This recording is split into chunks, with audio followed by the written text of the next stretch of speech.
So the winner is Munawar.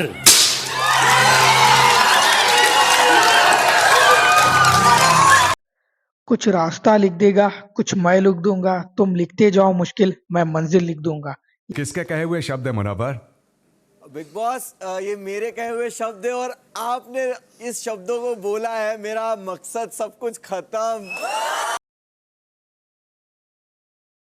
Yes, ये शायरी है मुनव्वर फारूकी की। Hi guys, this side Muzammil Patel, a medical student, जैसा कि आप जानते हो। तो आज बात करेंगे मुनव्वर भाई के बारे में। कैसे गरीबी लाचारी से एक बिग बॉस विनर तक का सफर इन्होंने तय किया, उसके बारे में आज मैं इन डिटेल बात करूंगा। एक लड़का मुश्किलों से लड़कर अपना नाम कैसे बनाता है, आज इस वीडियो में आप देख लोगे। तो अगर मैं बात करूं, मुनव्वर फारूकी का जन्म गुजरात में हुआ था। 2002 में जो गुजरात में दंगे हुए थे, अकॉर्डिंग टू हिम, वो बोलते हैं कि 2002 के जो गुजरात में दंगे हुए थे उसमें उनका घर जला था और वो बेघर हो गए थे। तो 2002 में जब उनका घर जल गया था तो वो मुंबई का जो डोंगरी एरिया है वहां पर वो शिफ्ट हो गए थे। उसके बाद इनके जो लाइफ है उसमें बहुत मुश्किलें आई, क्योंकि बहुत ही गरीबी से इन्होंने अपनी लाइफ बिताई थी। इनकी जो माताश्री, जिसका नाम मुमताज था, उन्होंने तेजाब पी लिया था क्योंकि उन 2007 जनवरी, बहुत ठंड होती है हमारे गांव में। तो मुझे याद है सुबह कुछ 7 बजे का वक्त था। मेरी दादी ने मुझे उठाया और मुझे बोला कि जल्दी उठ, और तेरी मम्मी को कुछ हो गया, उसको हॉस्पिटल लेके गए। और मैं एकदम उसमें उठा एंड बोले जल्दी भाग जल्दी भाग। सुबह 7 बजे का वक्त था और घर से हॉस्पिटल 10 मिनट रनिंग है। तो 10 मिनट तक मैं भाग के हॉस्पिटल पहुंचा। मैं जैसे ही हॉस्पिटल पहुंचा तो इमरजेंसी वार्ड से मॉम को बाहर लेके आ रहे थे एंड मेरी बड़ी अम्मी जो थे उन्होंने मुझे साइड में ले जाके बोला कि तेरी मॉम ने एसिड पी लिया है। तो मैं उस वक्त बोला कि तो बोल क्यों नहीं रहे ऐसा? तो बोले ऐसा बोलेंगे तो हम सब प्रॉब्लम में आ जाएंगे। ज़बरदस्ती हाथ छुड़वाया, तब मुझे पता चला कि उनकी डेथ हो गई है। मुझे वहाँ से लेकर निकाला। आज भी मुझे ऐसा लगता है कि अगर मैं जाग रहा होता या उस दिन जब मैं रोज़ मेरी अम्मी के पास सोता था, उस रात में जस्ट बिकॉज मुहर्रम थी और कुछ फेस्टिवल टाइप था तो मैं नीचे दादी के पास सो गया था। तो अगर मैं वहाँ होता और जल्दी पहुँचता तो वो चीज़ बच सकती थी।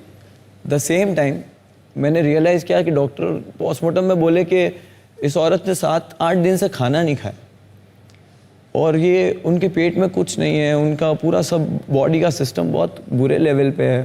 तब जाके सब चीज़ें रियलाइज़ हो रही थी कि एक 22 साल का एक मैरिज लाइफ उनका बिल्कुल खुश नहीं था। को 3000 का कर्ज हो चुका था और एक फिजिकल टाइप, मतलब उनको हरासमेंट टाइप फील होता था, जिससे क्योंकि उनके जो फादर थे वो उतने काबिलियत नहीं थे कि उनका घर चला सके। पूरी लाइफ, पूरा बचपन मैंने अपनी माँ को मार खाते हुए देखा, या पूरा बचपन मैंने अपने घर में सिर्फ झगड़े देखे। और उसके दौरान हम इतने छोटे थे कि मॉम, वो जो यहाँ पे जो टास्क आते हैं ना, वो चक्री वाला, पापड़ वाला, वो सब मेरे को मेरी मॉम की इसलिए याद दिलाते क्योंकि मेरी मॉम घर चलाती थी ये सब करके। डैड अपनी ही दुनिया में थे मस्त, वो अपना ही सब करते थे। तो आई रिमेम्बर वो चक्री बनाना मेरे को इसके लिए आता है क्योंकि मैं बनाता था। पापड़ बनाते थे वो हम बेचने जाते थे। तो इसकी वजह से जो मुनव्वर फारूकी है उनको बर्तन धोने भी जाना पड़ता था और वो एक ग्राफिक डिजाइनिंग का कोर्स भी उन्होंने किया था। तो जब एक बंदा अपने लाइफ में इतनी प्रॉब्लम बचपन से देखता है तो वो लाइफ से ही बहुत चीज सीख जाता है, उसे स्कूल कॉलेज जाने की जरूरत ही नहीं पड़ती। तो इनके साथ यह हुआ।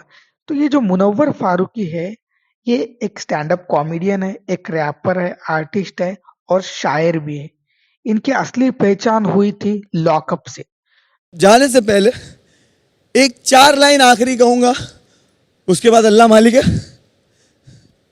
वो था तूफान जो दस्तक दे के आया था, अकेला था, लगा था लश्कर लेके आया था। वो पूछेंगे किसकी है ये लोहे जैसी लेगेसी, कहना वो डोंगरी वाला आग लेके आया था।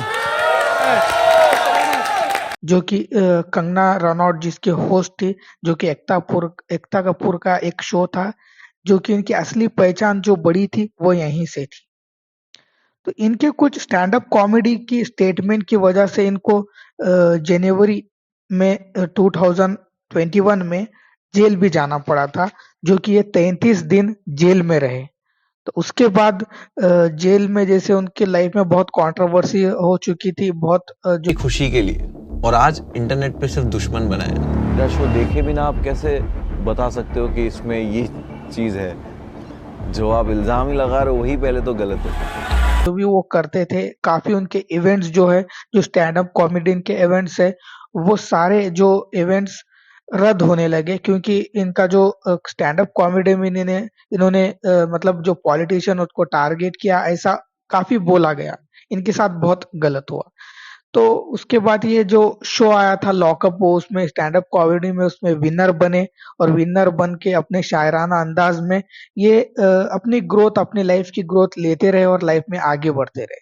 तो इनको बिग बॉस का ऑफर आता है, जिसमें वो बहुत ही अच्छा खेलते हैं, और इसमें भी उनकी बहुत पर्सनल लाइफ के बारे में बोला गया कि उनकी क्या-क्या लाइफ है, उनके जो पर्सनल खोद-खोद के काढ़ा गया, फिर भी बंदे ने हार नहीं मानी।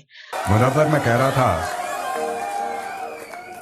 लोग आते रहे, लोग जाते रहे, चेहरे बदलते रहे, लेकिन कुछ नहीं बदला मुनव्वर।